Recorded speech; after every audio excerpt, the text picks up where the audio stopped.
Hey everyone, yesterday night Blizzard finally announced a release date for Classic TBC's Phase 3, very elegantly just called the Black Temple, and that's coming out officially on January 27th, 1.5 weeks from the release of this video. That being said, Blizzard also said that some of the content of Phase 3 will actually be coming out on January 17th, that's just 2 days from the release of this video. So, with some of the content coming out in a couple days, Blizzard dropping 4 different blue posts on us at once about TBC, and even one about Season of Mastery, I think it's a good idea to structure all of that so you guys can know exactly what to expect going into Phase 3. So we're gonna go over things that Blizzard mentioned, things that Blizzard actually forgot to mention that we found on the PTR, and then we'll also talk about SOM at the end, because Season of Mastery's Blackwing Lair is looking very interesting. So without further ado, here's 10 things you need to know about Phase 3. Let's get into it.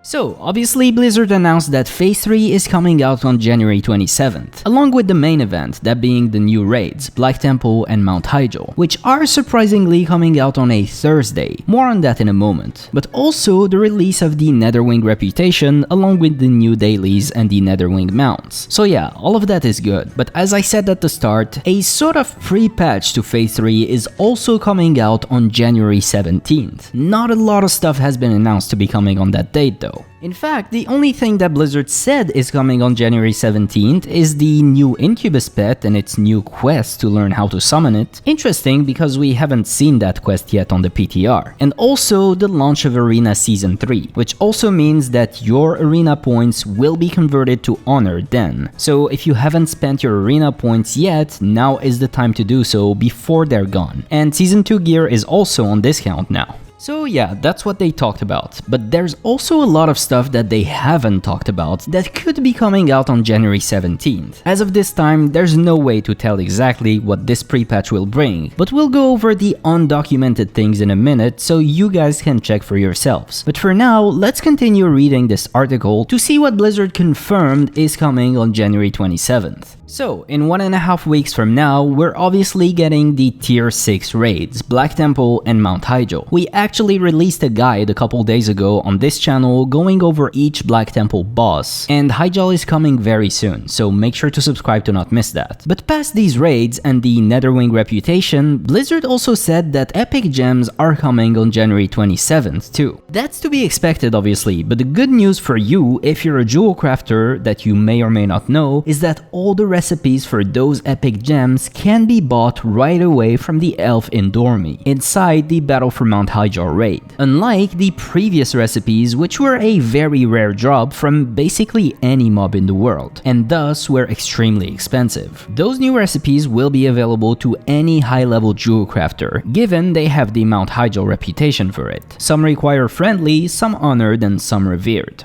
But this also affects non-jewel crafters who are looking for gems. There should be no more big price disparity between the uncut gems and their cut counterparts, like there was throughout Phase 1 and Phase 2. Again, as a byproduct of those recipes being super rare. Anyways, other than that, Blizzard also said that SSC and Tempest Keep now drop new and additional items, as well as an additional tier token. So, I don't know exactly what new items are coming in SSC and TK when Tier 6 drops, but I believe we should be seeing more nether vortexes dropping, as well as maybe more recipes. As for the new items they talked about, I honestly have no idea. Let us know in the comments if you know. Mechtheridon and Grow's Lair will also drop an additional tier token. So with this should make it so that all of Tier 4 and Tier 5 sets will be insanely abundant now for everyone. If your guild has been raiding frequently, you'll probably be vendoring these tier tokens for the 5 gold they sell for quite soon. And if you're a new player to the game or made an alt recently, you'll be swimming in tier pieces, so that's good. So now let's go over some vendor items that Blizzard has talked about. First off, we have the enchant formulas for major striking on weapons and stats on rings. Major striking is whatever really, but stats on ring is pretty big. This is an enchanters only enchant, and this means that having enchanting will finally give you an actual edge in PvE. 4 stats on each ring for a total of 8 is pretty good. You can get this from Lower City at Honored.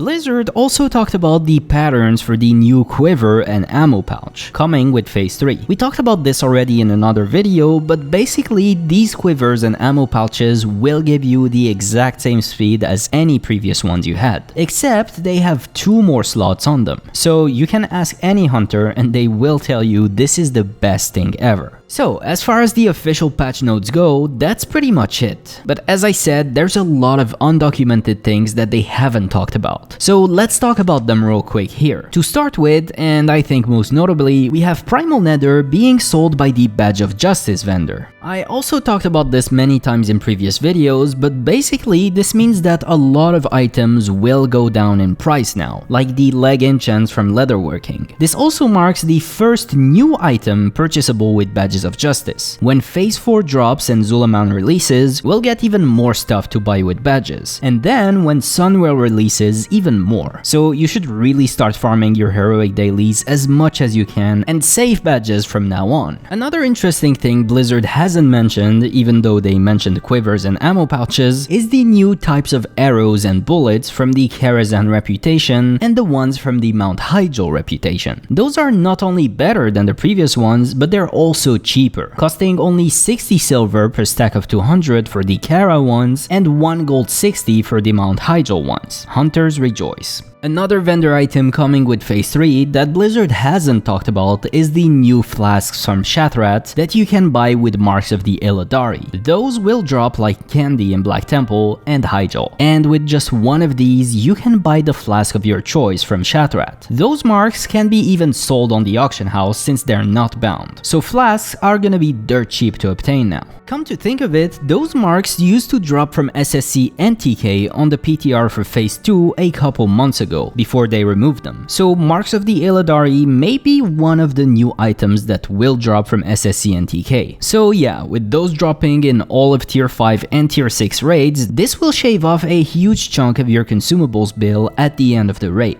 since flasks used to go anywhere between 60 and 80 gold on my server. So this is a very welcome thing. Another undocumented item coming with Phase 3 is the Major Agility on Weapons enchant and Flask of Chromatic Wonder. Let's start with the Agi formula. This is going to be the new BIS weapon enchant for rogues and hunters. It gives 25 Agi versus the 15 we had previously, and this is an easy one to forget about, so I thought it was necessary to mention it. For the Flask of Chromatic Wonder, at first glance this may seem like whatever, until you remember that in Black Temple we're fighting Mother Shiraz, a boss that requires at least 170-ish shadow resistance. I've been trying to get that in the last few weeks while conserving as much DPS as I possibly can, but this flask will definitely be a gift from God. Getting 35 resistance from somewhere other than your gear is a huge deal, and that's what this flask provides, so do get it. One more small thing I wanted to mention, which is probably whatever for a lot of people, but I love titles, so I wanted to mention it, and that's the Hand of Adal title from finishing the Black Temple and Mount Hyjal attunement quests. This title in particular is really iconic. It was removed very fast during pre-patch for Wrath of the Lich King, I believe. Very few people have it on retail, so I'm excited to get it now that it's available. Okay, that was everything you should know or prepare for Phase 3, but the other news that came along with all of those blue posts is the fact that Blackwing Lair is now up for testing on the Season of Mastery PTR servers. If you remember, Season of Mastery is planned to only last 1 year. That's one raid about every 3 to 4 months. And now it seems like Blackwing Lair is close to hitting the live Season of Mastery servers. So what's new in Blackwing Lair? Well, so far only 4 bosses have been changed: Razor Gore, Velstraz, Firemaw, and Chromagus. I don't think anyone managed to kill Chromagus yet, so let's talk about what the first 3 do. On Razor Gore, the main difference, other than its HP being doubled of course, is that there's now a big egg in the middle of the room. That egg spawns a Chromatic Drake, which basically has more abilities than any boss in Classic WoW. You can either kill it or off-tank it and focus on the boss. Otherwise, the rest is the exact same as Classic. Not sure if Veil's HP is doubled, but now he starts with 60% HP instead of 30%. And this fight is interesting because now the Burning Adrenaline debuff stacks up. The longer the fight lasts for, the more damage you do over time, but also the more damage you take. I don't think they're gonna keep it like this though, because everyone who tried this boss one-shot it. This debuff change helps you more than it punishes you really. Finally, Fire Maw. Every time you take damage on this fight, you get 1 stack of static charge. When you reach 10 stacks, you explode and hit everyone about 10 yards around you. So how you deal with this fight now is that basically you have to fight him in the big room where he is standing and spread super far from each other and have people with high stacks make sure that they're not in proximity of everyone. Probably the hardest fight so far. And that's pretty much it so far. Very likely that a lot of these mechanics will change. Specifically Vel, because it just feels super easy. As I said, Chromaggus is also changed, but nobody really figured out what he does yet. And the rest of the bosses aren't changed so far, but they will be changed probably. So yeah, it seems like Blizzard aren't backing up. They're keeping the difficulty level quite high going forward still. I'm curious to see though if they also will do a lot of crazy changes like these for Nax Ramus, for example. Nax wasn't a super hard raid, but it was still harder than anything else. So I'm curious to see what they do with that raid specifically, but that's still a long way off. With that was everything you need to know about Phase 3, and a bit of news about Season of Mastery too. As you can see, a lot of undocumented things that Blizzard hasn't talked about are making it to Phase 3, and you really need to be aware of these in advance to take full advantage of them in time. So I hope this video helped you accomplish that. I'm sure I forgot some things though, so if you know anything that wasn't mentioned here, please drop it in the comments. With that, I hope you guys enjoyed this video.